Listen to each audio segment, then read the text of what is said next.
Today I want to talk about how I signed a $1.2 million contract with an MLB organization. And I'm going to walk you guys through step by step of how I went from a 16-year-old throwing 78 miles an hour with literally no chance of getting to the next level to becoming an 18-year-old throwing 96 and signing a $1.2 million MLB contract. This is going to be a pretty long video, but I'm going to go through exactly what I did. You're not going to be able to replicate this exactly, but just by listening to the actionable things that I did, you're going to be able to take a lot out of it and implement it into your baseball career. If you don't know me yet, I'm Josh Guest and I played 7 years of professional baseball with the Phillies and the Rangers.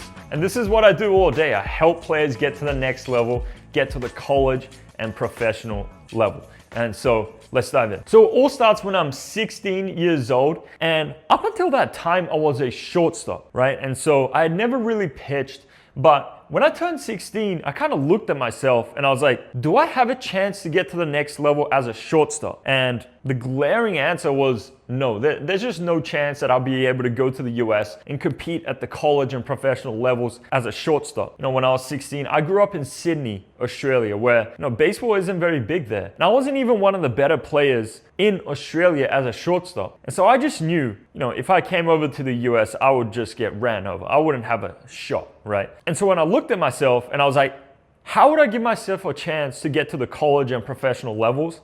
Well, the big answer was, let's just become a pitcher.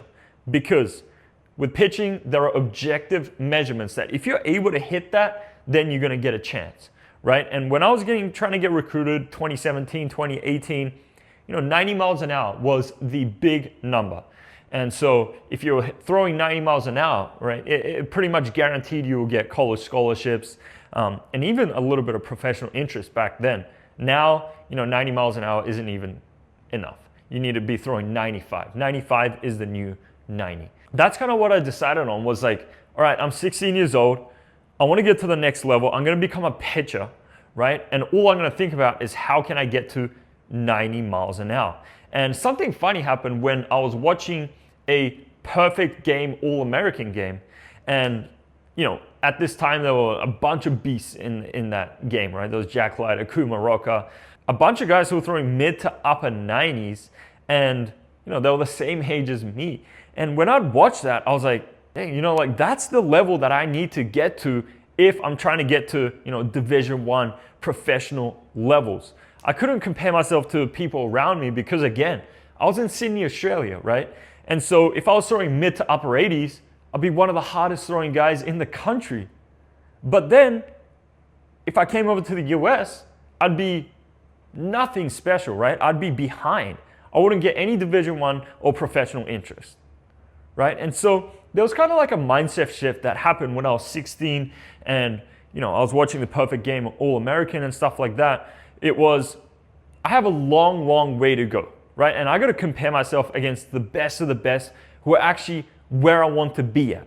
And that kind of became the benchmark. It was like, okay, I need to throw 90 plus. I need to throw like 93, 94 miles an hour if I'm really going to have a shot. And so that was the first thing, was I'm a 16-year-old throwing 78, but my goal is now to throw 94 miles an hour. And so that became my obsession. And that's all I thought about every single day. I would even skip school sometimes just to go out and throw and research and do velocity development stuff. What I did during this time was do a bunch of research, right? I did all the throwing programs I could see online, the big programs that you hear about. And the one thing that really stuck with me was the Driveline program at the time. And I would start doing their programs and I really liked it. I really wanted to go into their facility to learn from all the guys, right? And this is something that I was very fortunate to be able to do because, looking back, I definitely wouldn't have been able to do it all by myself. Like going from 78 to 94 miles an hour is a huge jump. And if I knew exactly how to do it, I would have already been doing it, right? I would have already been gaining a lot of velo. But I was stuck, and I was a 16-year-old throwing 78, which isn't hard at all. That's pretty slow, especially these days. I mean, there are guys throwing in the mid-90s as 16-year-olds. And so the big thing that I did was to get help from people who knew what they were talking about. And at that time, it was Driveline baseball, okay? They were like the pioneers at the time. These days, they're not as good. Back in the day, 2018, 2019, I mean, that place was a hub of one of the smartest minds in baseball. All of those guys work at the MLB organizations now. They're coordinators. Now that's just not the case anymore, and it's not the same. But I got very lucky to be surrounded by these guys, right? My personal pitching coaches was Eric Jagers, who's the pitching coordinator for the Mets right now, Rob Hill, pitching coordinator for the Dodgers, Sam Breen, pitching coordinator for the Yankees. Like all of these guys, right? A huge guys in the MLB organizations now. And I was just in a hub right here in Seattle, Washington. Okay, and I just learned from them. And this was a game changer because I had no clue how to go from 78 to 96 miles an hour. And I was doing a lot of research online, but as you know, as someone who's watching this, there's so much contradicting information on the internet. Right? There's some people who say, oh, do weighted balls. Some people say, don't do weighted balls. Oh, do this drill, do that. This mechanical changes the unlock to throw 95. Don't do that mechanical drill. It's very confusing. But when I was able to immerse myself in an environment where, I'm surrounded by a bunch of smart minds who knew exactly what they were talking about, that was a huge game changer, right? I learned so much from these guys. And back then, Driveline was a place where everyone pretty much threw 90 plus. Okay? They threw gas. And so I was a kid rolling up. I was throwing in the 80s at this time, and everyone was throwing 90 plus. And so it kind of forced me to be like, dang, I need to get better. Like, I'm in an environment where everyone else is throwing so much harder than me. They're all better than me. I need to get better. And that really turned a switch in my mind of like, okay, I need to work my butt off to like catch up to these guys because I'm so far behind, and I'm just gonna learn as much as possible. Okay, and so I did Driveline for about 6 to 12 months, right? In this super crazy environment where there's smart minds, right? People who are better than me. And there were like 3 main things that I did at Driveline that really got me from 78 into the low 90s. And the first one was really honing in on my mechanics. As I said, I was around some of the smartest minds in baseball at that time, right? And they were able to identify my mechanical flaws and really program, it might be constraint-based drills or just give me cues and direction on exactly how to fix my mechanical deficiency, right? Before, when I was throwing 78, I didn't know what to work on. I didn't know where to start. I didn't know what was wrong, what wasn't. But when I was able to get around someone who really knew what they were talking about, it became so much easier. It was one thing at a time. It was, okay, let's work on your back leg. Okay, let's work on your pelvis. Okay, now let's work on your spine. Now let's work on your arm action. It's a step-by-step process of, someone identifying exactly what you need to work on and then attacking that, right? And so that was my first thing. And the second thing was a throwing program. I had never actually had a structured throwing program, right? But at the time with Driveline, I was doing a bunch of high CNS throwing. And this is a little bit of a simplified program now that I look back at it.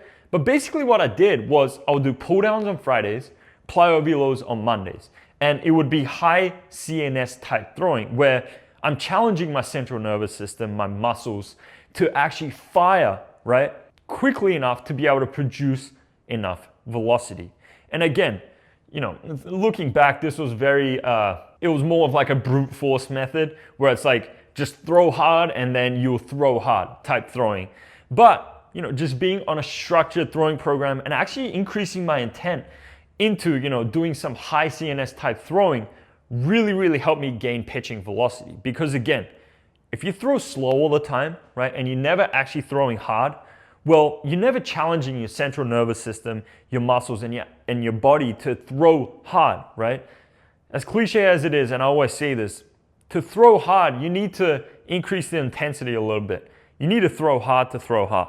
Because throwing is a skill, and to get better at that skill, you need to actually throw, right? And so that was the second thing that was big. And the third thing was, lifting and body composition. With the lifting, it was, okay, I'm around the smartest minds. They are programming exactly what they think I need. And so, for example, for me, I was a guy who had a pretty good strength base at this time. I was pretty strong, but I was throwing slow. Okay, I could lift a lot of weight, but I was throwing slow. And so what did they find? Well, okay, if you're really strong, you have the potential to be able to throw hard. But if you're not, then that means that you just move slow. I mean, if you were squatting, I was squatting like 1.5 times my body weight, benching my body weight, deadlifting 2 times my body weight, and I was still throwing, low 80s. I mean, if you have that kind of strength, I mean, you should be throwing at least upper 80s, probably 90 plus. I mean, you have that potential, okay? And it's just, you need to train the right way and do the right stuff to actually uncover that velocity to, get to that next level, okay? And so for me, it was, okay, let's do a lot more rate of force development, VBT style training to get myself to move quick instead of just trying to lift as much on the bar, right? As far as body composition, I mean, I was a really, really skinny kid weighing like 155 pounds. And, when I was at Driveline, I lived with 10 plus guys in one house. And all we did was just eat rice and ground beef every single meal. We were broke, and talk about velocity development. And just doing this, I mean, I bulked up. Like 60 pounds. By the end of it, I was like 215, in the 200 plus range. And so those were the big movers. And again, looking back at it, it was a little bit of a simplified way of doing it. When we help our guys, and if you're watching this who's in our program, you know that it's a lot more detailed than this. We include, mobility stuff. We actually help you with your mechanics. With the throwing, it's actually based on your mechanics. And it's not just, go out and do pull downs and plyo velos. It's a lot more customized, and especially with the lifting. I mean, we have found, a lot more advanced stuff, triphasic impulse type stuff that really help our athletes, and that's what we incorporate now. But, this is kind of what worked for me at the time. It did take me, a while, and looking back, it was kind of dangerous because all I was doing was just ripping pull downs, throwing hard and lifting heavy and lifting quick, and it wasn't very super smart, but I mean, it worked, right? And this was like the cutting edge training at that time, 2017, 2018. We don't really have the science and the data that we have right now, okay? And so this was the process of how I actually gained pitching velocity to get to, at this time I was in like the low 90s. So the big thing here was that I recognized that if I want to get to the Division I or professional level, right? There's no point in me going to like a showcase to try to get exposure or going to tournaments, because I mean, if I was throwing 78, if I was throwing low 80s, even mid 80s, I mean, you're not going to get any offers from D1s, right? Even upper 80s these days, you're not going to get any type of offers like that. And so I'm very, very lucky that I realized early on that I need to get good first. There's no point in me going to get exposure if I'm not at least throwing 90 miles an hour, okay? Because that was my goal. I mean, if your goal is to, go to a small JUCO and have fun and all that, go to tournaments and showcases, throwing low to mid 80s, that's totally cool. But if you're a guy who actually wants to go to the Division I professional level, then you need to get good first. It's just it's very simple. You need to be someone that these schools will actually want, right? Be a desired product, right? If you're a product that no one wants, I mean, no matter how much advertising you do on that product, no one's gonna want it, right? But if you have a product that everyone wants, you have a tiny bit of advertising and you get a bunch of demand, right? And so this is the number one lesson, was you need to be good enough before you go out and showcase, okay? And so at this point, and this is unskippable step. If you skip this, then none of the rest of the video is going to work, because I mean, if you're throwing like mid to upper 80s, then you're just not going to go to the professional level, Division 1 level. It's just as simple as that. As brutal as it is, it's just simple as that. And you know, this is an unskippable step that you have to go through. You have to be throwing 90 plus. And if this is something that you really need help with, and you want help with to get good enough to get, you know, exposure and showcase to get to the Division 1 professional level, well, first link in the description, you can book a call with our team, and you know, we'll see if it's a good fit, and then we'll personally be able to help you do just that. But let's keep moving on. Again, this is an unskippable step, okay? And so if you're anywhere in, you know, below 90 miles an hour, then this is a step that you need to take. And one thing I will touch on, right, is that when I was going from 78 to 96, my whole journey of velocity development, I didn't play a single game. Okay, I took all of that time off from playing because I knew that I needed to get good enough, and to get good enough, I had to train really hard. And if I'm playing, then I can't train as hard, because if I'm trying to get ready for a game on Saturday, right, then I wouldn't be able to train as hard on Friday, because I'd be like I don't want to put myself in a position where I'm fatigued and, you know, susceptible to injury, right? And so I cut out all the games. I had my whole week designed to increase pitching velocity, and I went all in. Okay, and sometimes that's what it takes. You need to go all in on your time, your energy, your money even. Like going to Driveline was not cheap at all. You know, I was paying probably like $5K a month just to be there and train there and be around that. And you know, I made it work.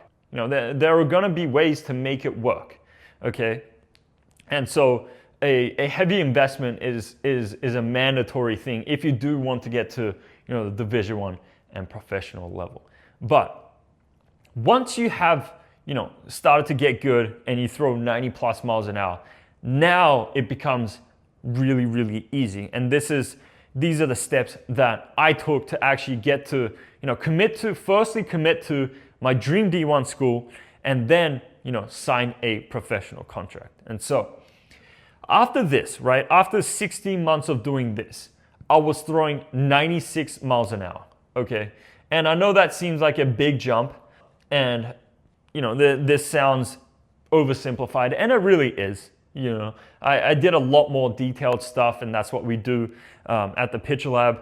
You know, we run through the whole process. This is what we specialize in. But this is like the general basis of what we did, okay? And so this took me about 16 months to get to 96 miles an hour. And at this point, I hadn't got any, you know, offers, anything like that, because no one knew about me, you know.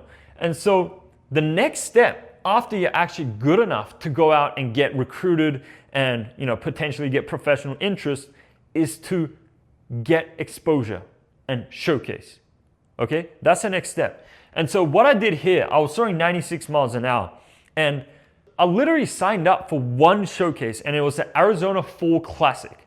Okay, and I went over there and I threw one bullpen. I'm not even gonna joke. I'm not even joking. It was one bullpen. Okay, and it was like a tryout for the Arizona Fall Classic academic game. And in that bullpen, you know, I was up to 95, I was 92, 95. Literally just after one bullpen, all of these D1 offers started to flood in. I had a good friend at the time who was helping me with my recruiting, and his phone was just blowing up. They were like, who is this kid? How is he not committed yet? You know, he's up to 95. Like, what kind of scholarship does he want? All of this stuff, right? And so my point here is that if you're good enough, right, and for pitchers, it's basically pitching velocity, especially at that age, right? It doesn't matter how many strikes you throw at that age. Like, these places can develop you into good pitchers, right? If you can throw strikes and you're a really great pitcher, I mean, that's just a huge bonus, right? But velocity is the prerequisite. I don't care how many strikes you throw at low 80s, mid 80s, you're not gonna get the offers that you want, okay? Focus on velocity development first. And so if you're good enough, then all you need is one showcase, and you're gonna get all the opportunities that you want. And that's what happened to me. I threw a bullpen. It wasn't even a game. It was just a bullpen, and I was wild. Okay, and I'll attach some clips here. I was wild. I threw minimal strikes. And that's what I did. And I got a bunch of Division I offers. And at that time, my dream school was Stanford. Okay. And Stanford is a big time university. There's a lot of academics that need to be involved. And so Stanford wasn't one of them because they needed to see more. They had to have more proof that, this kid is good. I mean, I threw one bullpen. They're not going to offer someone just off one bullpen. And so what I did there was I just played in a couple games in the Arizona Fall Classic, right? And I absolutely shoved. And again, my velo was up to 95, 96. And at the end of that, Stanford was willing to give me an offer. And they gave me an offer.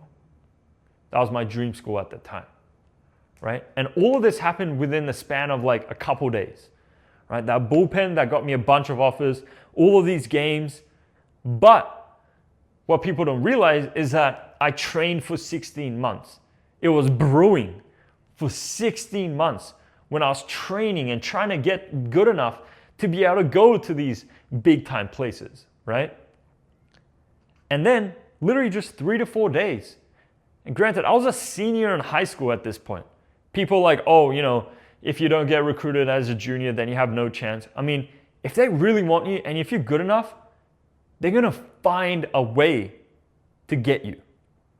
Okay? They're gonna find a way. A lot of these schools have loopholes like academic scholarships, all of this stuff that they can find a way, trust me. That's what I thought I was gonna do, was go to Stanford and, maybe play 3 years and then go professionally.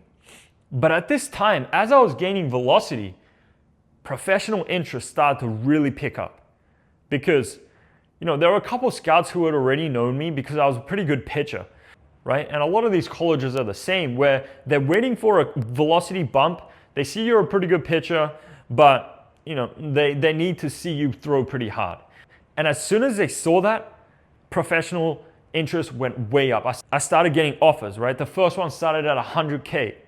And I was like, no, that's not my number. I set my number to where if you guys hit this, which was this number, I will sign.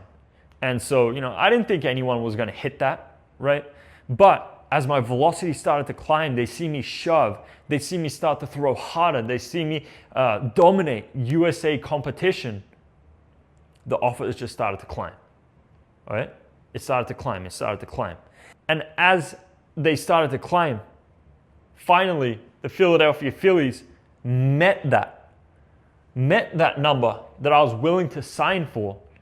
And then at that point, I was ready to sign my professional contract, forgo college, don't go to college and go straight into professional baseball. I know I went over that pretty quickly, and you might want to hear a little bit more about the showcase process, the negotiation process, all of this stuff. But all of that stuff is just, the cherry on top, right? It's a tiny, it's like the 1%. The 99% of how I signed a $1.2 million contract was to get good enough, okay? Was this process right here. This was what led me to get the contract. It wasn't the showcases. It wasn't the negotiations. It wasn't my agent who I had at that time. It was me being good enough, throwing 96 miles an hour as an 18-year-old. That's what got me there, okay? And so for you guys watching this, I want to challenge you guys, if you're playing showcases, tournaments, all of this stuff, what is your goal? Okay, is your goal to get to the Division I professional level? Then is it aligned with what you're trying to do? It's a different story if you're already 95 plus. Then yeah, go out and play, get exposure, and get the best opportunities that you can get. But I mean, if you're a guy who's, not even throwing upper 80s, if you're 90 miles an hour and below, even 95 miles and below, development should be your number one focus, because pitching velocity and pitching development has one of the biggest ROIs you'll ever see. Okay? And for example, with this, I went to Driveline, and I probably spent, throughout this process, I probably spent over $50,000 in training costs. okay, easily, right? And you might be like, how did it, well, I don't know. I just made it work. I worked a lot when I was in Sydney. My parents helped me out. Like I just figured it out, okay? And this was over like 2 years, okay? And so I spent all of this, but what happened? Well, this turned into 1.2 million as a professional contract, right? And even if I didn't sign professionally, if I got the scholarship, right, that's multiple six figures, multiple hundreds of thousands of dollars that I would have got back because I invested in myself, right? I invested my time, my energy, my money into development. And you know, the biggest thing that I hear that is just incorrect is when people are like, oh, the velocity will come as you age. Just wait, the velocity will come. And to that, I'll say 99.9999% of people aren't just gonna be 18 and throw 95. They're not gonna just grow into throw 95. They're gonna have to train for it. If you're watching this, chances are you're not gonna grow into throwing 95 miles an hour. You're actually gonna have to work to get there and train to get there. Okay, and so the biggest thing that kills careers is when people wait for too long. You know, they're 16 throwing 78 and all they hear is, hey, don't focus on velo because it'll come. Hey, don't focus on velo because it'll hurt your arm. Don't focus on velo because, you know, it's unsafe to do that. I don't want you to get injured. These are all misconceptions. Okay? And what happens to these 16-year-olds who wait and listen to that misconceptions and listen to that bad advice? Well, they grow up to be an 18-year-old throwing, you know, low to mid 80s and wondering why they're not throwing mid 90s and getting the opportunities that they want, right? With a lot of this velocity development stuff, yeah, I talked to you a little bit about what I did and how it might not have been the best, but velocity development isn't a dangerous thing. Okay, I don't know where this misconception is coming from. Yeah, if you're throwing hard, you're going to be putting stress on your elbow. Okay, but you know what's even worse than that? Is throwing with bad mechanics and using overcompensations and, you know, having elbow fly out and stuff like that. Even if you're throwing slow, it's putting more stress on your arm because you have terrible mechanics. Okay, and so once you improve your mechanics, it becomes safer to throw and you throw harder. And again, this stuff is difficult and I totally get it. Like when I was 16, I had no clue what to do, what direction to go in. But the biggest thing that I did was when I didn't know something, I just went and learned it, right? I paid someone in the form of going to a facility. I've done remote training programs. All of this stuff have really helped me, right? With learning my body, learning how to increase pitching velocity and, you know, get me to sign this $1.2 million contract.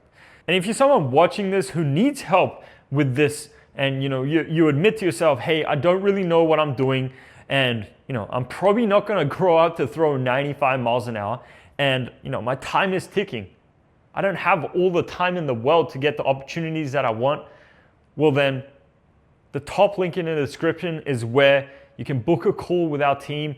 And, you know, I might even take this call and we can give you, you know, guidance and a plan on how to actually gain pitching velocity so that, you know, you can get to your Division I and professional level. But again, if you get nothing out of this, if you only get one thing out of this whole video, it's to be, firstly, you need to be good enough to go out and get the opportunities that you want.